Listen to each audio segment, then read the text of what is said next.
Radio Lomé, il est 12h30 minutes.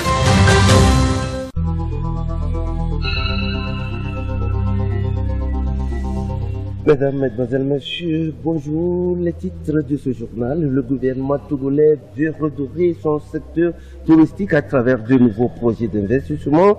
Un atelier de validation du rapport de DUID de faisabilité du projet de création d'un site écotouristique dans la préfecture de l'Akibou s'est ouvert ce matin à Lomé. Dédoublement de la nationale numéro 1 Lomé-Sinkassé, un important pas vient d'être franchi. Le gouvernement et la société Arise IS ont conclu un accord de développement qui permettra de relancer dans quelques mois les travaux. Très peu de satisfaits et beaucoup de mécontents, c'est le constat fait par certains observateurs après la première journée de consultation menée par une délégation de la CEDEAO au Mali. Les critiques les plus virulentes viennent du M5, mouvement qui a contribué à la suite de l'ex-président Ibrahim Boubacar Keïta. Le M5 estime que la transition n'est pas sur les rails au Mali.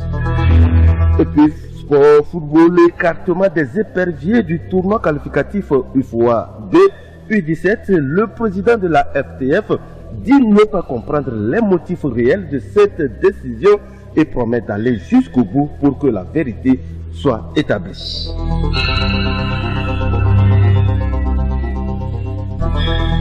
RadioLomé.tg.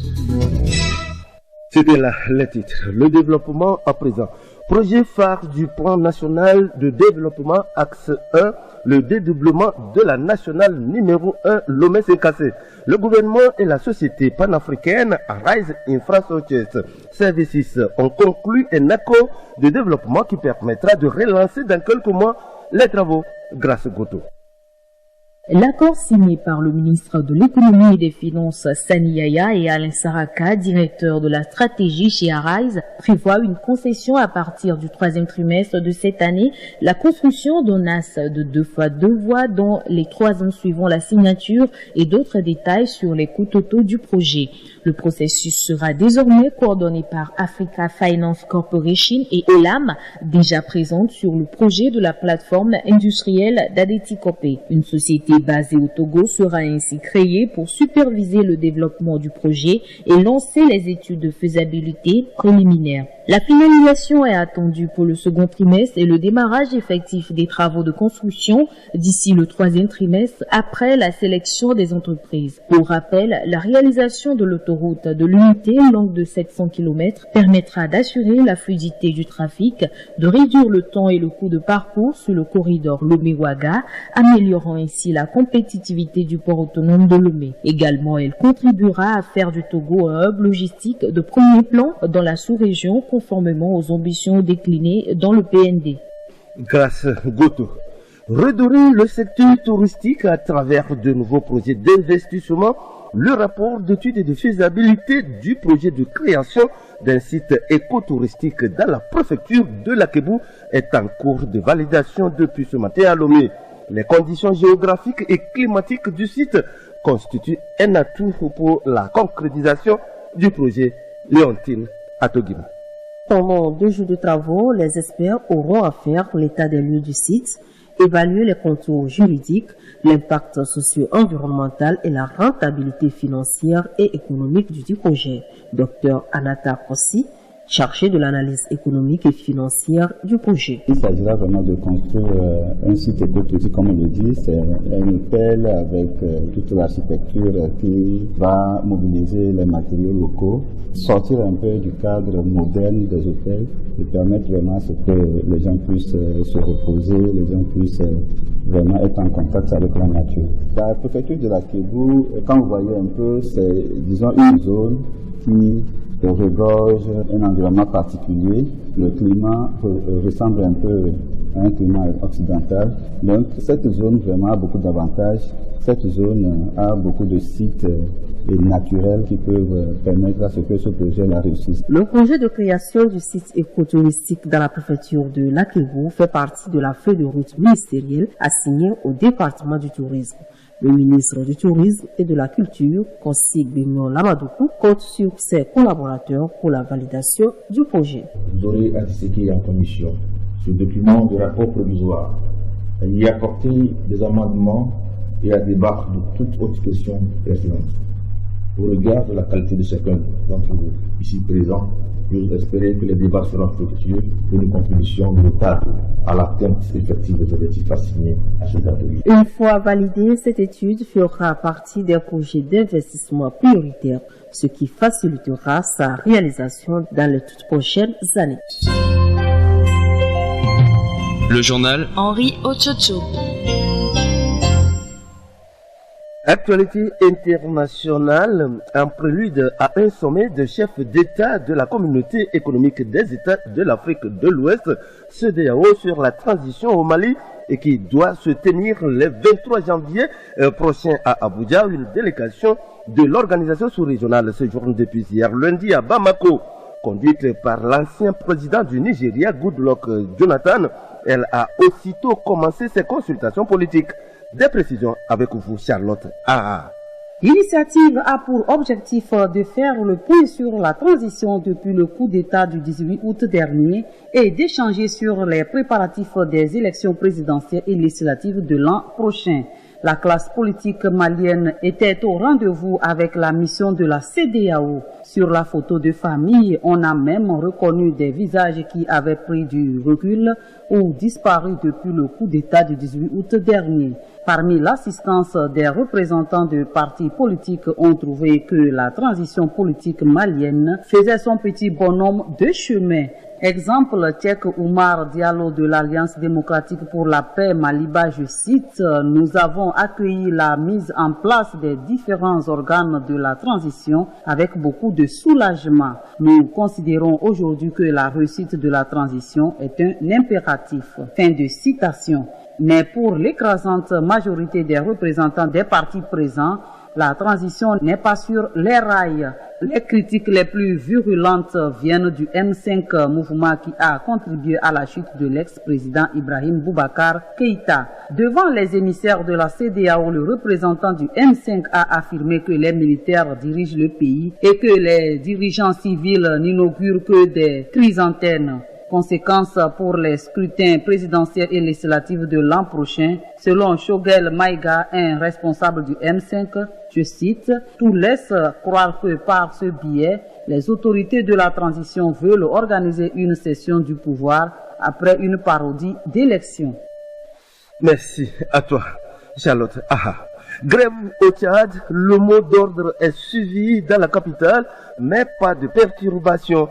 Un appel lancé par la plupart des centrales syndicales pour exiger la restauration des indemnités gelées depuis 2016, mais dont le gouvernement a promis le rétablissement en décembre dernier. Hortense Djoa. Dans la capitale qui est confinée, le mot d'ordre a été relativement suivi, contrairement aux provinces. La plupart des services dans la capitale qui tournaient déjà au ralenti à cause des mesures liées au Covid n'ont pas rencontré de problèmes particuliers.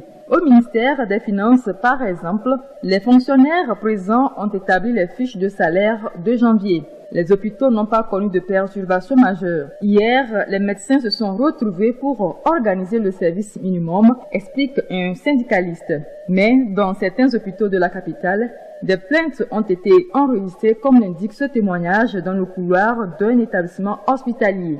Ce matin, il n'y avait pas de médecin pour aller en salle. Les malades sont là, les enfants pleurent un peu partout. On ne voit pas le corps médical, les patients sont là par terre. Les organisations syndicales assurent qu'en province, le mot d'ordre de grève a été bien suivi. Nous n'en sommes qu'au début. La paralysie se fera sentir au fil des jours, assure le porte-parole de la plateforme Barca Michel, qui martèle que seule une réponse aux revendications mettra fin au mouvement.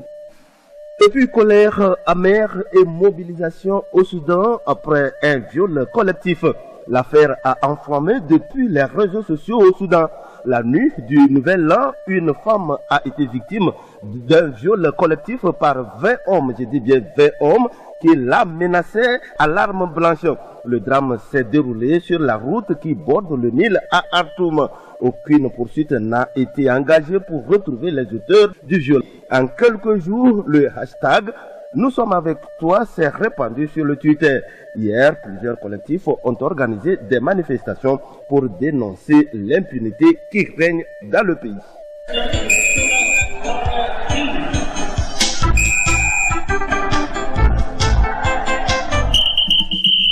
Sport, football, écartement du Togo du tournoi qualificatif Wifoa-B, la FTF déterminée à aller jusqu'au bout. Le patron de football du Togo, Guy Kossi Akovi, dit ne pas comprendre les réels motifs de cette décision et promet que la vérité sera établie. Edo Assignon. Tout à fait, le président de la Fédération togolaise de football ne cache pas sa colère face à la disqualification des éperviers cadets du tournoi qualificatif UFOA-B qu'abrite le Togo. Les raisons de l'écartement de l'équipe togolaise de la compétition, selon la CAF, s'expliquent par le fait que 2 joueurs seraient coincés par les tests IRM, une décision que trouve anormale le président Guy Akbovi de la Fédération togolaise de football. C'est pas la première fois que nous sélectionnons U17. Nous savons très bien que nous avons fait certainement ce que nous avons fait. Vous savez que ce tournoi, nous avons fait le test au moment pour que nous puissions savoir si nous sommes. Et dans le règlement, la CAF nous a donné un expert pour faire le contrôle. L'expert qui doit venir ici est juste Accra. Nous avons fait des pieds et des mains pour que ce monsieur vienne.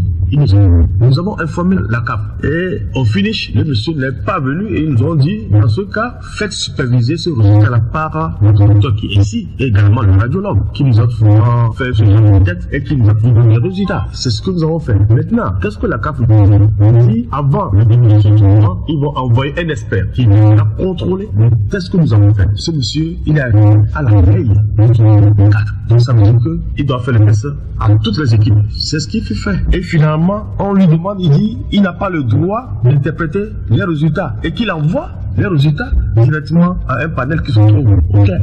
C'est regrettable. Normalement, même si le comité médecin SCG et qui a pris telle décision, il y a au moins la commission d'organisation. Même de l'autre côté, à la CAF, c'est la commission des U17 qui devait quand même statuer pour dire effectivement ils ont disqualifié le Togo. Le patron du football au Togo dit regretter ce qui se passe et promet se battre pour que lumière soit faite. Colonel Guy Kossi Akbovi que nous retrouvons. Je regrette. Et moi, je ne vais pas quand même m'arrêter là. Quoi que cela peut me coûter, je suis prêt à aller jusqu'au bout. Je ne vais pas me laisser faire parce que pour moi, c'est de la tricherie. De toute façon, c'est vrai, nous allons faire plaisir. Mais quand c'est vraiment, on ne peut pas accepter des choses. Et suite à l'annonce de la disqualification des U17 togolais, Dr Lydie Bessi Kama, ministre des Sports et des Loisirs, n'écarte pas l'idée de sanctionner.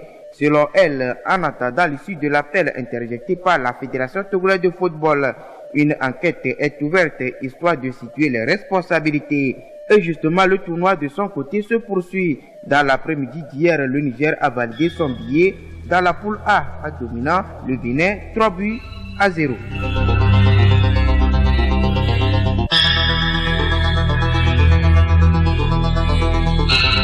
Nous disons merci à Edo Assignon pour cette page sportive qui met fin à ce journal. Un journal qui a été réalisé par Laura Agossou et Aziadobe Adeline, à qui nous disons merci. Merci à vous, fidèles auditeurs. Le rappel des titres avant de nous quitter. Le gouvernement togolais veut redorer son secteur touristique à travers de nouveaux projets d'investissement. Un atelier de validation du rapport d'étude de faisabilité du projet de création d'un site écotouristique dans la préfecture de la Kébou s'est ouvert ce matin à Lomé. Dédoublement de la nationale numéro 1 Lomé-Saint-Cassé, un important pas vient d'être franchi. Le gouvernement et la société Arise IS ont conclu un accord de développement qui permettra de relancer dans quelques mois les travaux. Très peu de satisfaits et beaucoup de mécontents, c'est le constat fait par certains observateurs après la première journée des consultations menées par une délégation de la CEDEAO au Mali. Les critiques les plus virulentes viennent du M5, mouvement qui a contribué à la suite de l'ex-président Ibrahim Boubacar Keïta. Le M5 estime que la transition n'est pas sur les rails au Mali. Et puis, vous l'avez suivi, sport football, écartement des éperviers du tournoi qualificatif au UFOAB, le président de la FTF dit ne pas comprendre les motifs réels de cette décision et promet d'aller jusqu'au bout pour que la vérité soit établie. Bon appétit si vous êtes encore à table.